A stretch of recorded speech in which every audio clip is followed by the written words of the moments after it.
I'm just gonna share my screen. More PowerPoints. Okay, amazing. This is a Vanessa quote: "Breaking my life, having an adventure, and falling in love in Hong Kong, possibly. We'll see." But this presentation's on Hong Kong. All right, so 6-month timeline. My values are to have an adventure, learn a new language. I just want a totally clean slate. I want to try new things, like be in an environment I've never been in before. I really want to live in a really big city, minimum 3 million, so Hong Kong fits the bill.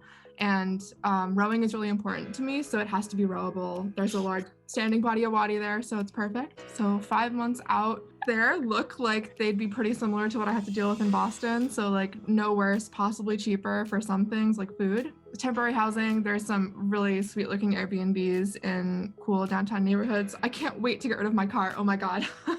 So public transportation all the way. And then some for job options. I work in wearable tech right now, doing biomechanics stuff, and there are similar opportunities there. So we'll see, but there's some good options. I am pulling a Cindy. I don't want to take anything with me but the bare minimum. I have way too much crap, so I will be selling that on Facebook. I found some flights. Everything's under 1,000 for a one-way ticket, so that's great. Yeah, I own like 2 French presses. I don't drink coffee. Like this needs to end. So I'm cutting myself off, becoming a minimalist.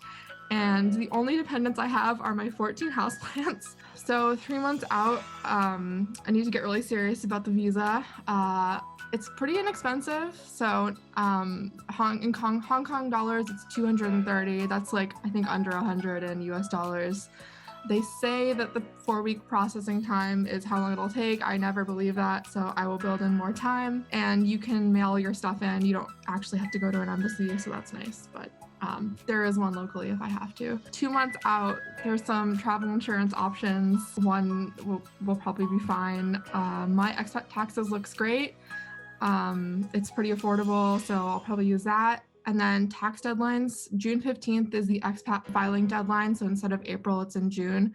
But if sometimes I freelance a little bit on the side. So if I'm still doing that, you still need to pay estimated taxes, just like FYI, in case you guys are in that situation. And so those are the same dates. My credit card already doesn't have foreign transaction fees, so I got lucky. Material items, I'm gonna buy some fancy compression socks for my very, very long plane ride, refill my prescriptions, and I will get one perfect leather jacket for my adventure. I feel like you need a leather jacket if you're gonna have an adventure.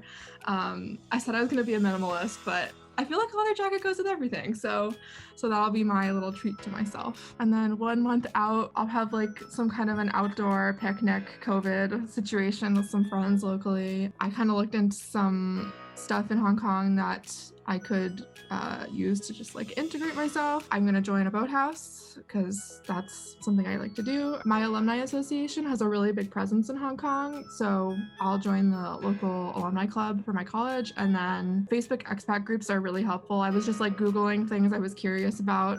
I went down a huge rabbit hole, but like if you haven't found the Facebook group for expats for your city yet, like strongly recommend. They have answers to so many like obscure questions. And then I feel like volunteer work is a really good way to meet people and like give back. So I was just looking into some options for that to meet like some people who care about the things I care about. When I am actually on the ground in Hong Kong, I want to, in the first few days, get on a tour bus and take a tour of the city, if not multiple tours of the city, just to kind of like get an idea for the layout of the land. Like I feel like it's really helpful in terms of figuring out where neighborhoods are and like where things are in relation to each other. It is a little bit touristy, but you gotta do what you gotta do. And then I've already found somebody to cut my hair. For my ladies with curly hair, if you've cried at a haircut, you know exactly why I did this.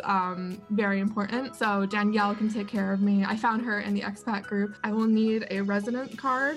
So everyone who lives in the city needs to have this card within the first 30 days. So I'll have to get one of these and I'll get my picture taken for that. I probably will take Cantonese because it's more common than Mandarin in Hong Kong. There's a couple of options for that. I really want to take a pottery class just because.